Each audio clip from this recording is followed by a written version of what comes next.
Singapore's Deputy Prime Minister Heng Keat has urged parties involved in geopolitical tension to, quote, take a step back.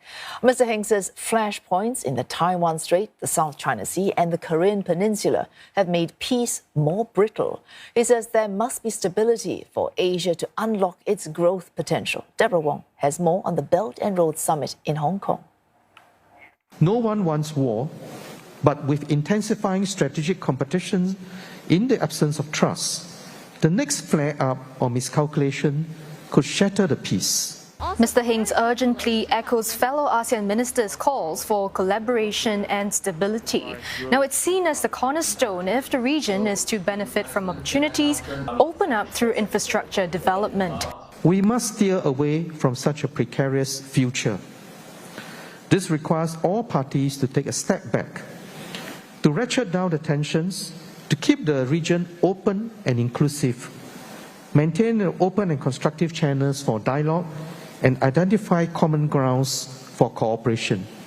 The Belt and Road Summit brings together policymakers, investors and entrepreneurs to discuss and explore investment opportunities in a massive infrastructure project dubbed China's crown jewel. Now, the project aims to boost trade across Asia, Europe and the Middle East.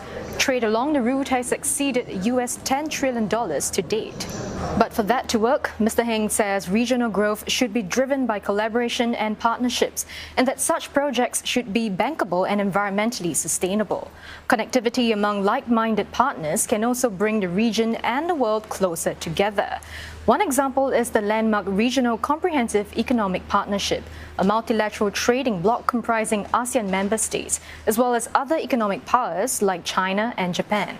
Chief Executive John Lee spoke on the interest to join the RCEP, and Singapore strongly supports Hong Kong's membership.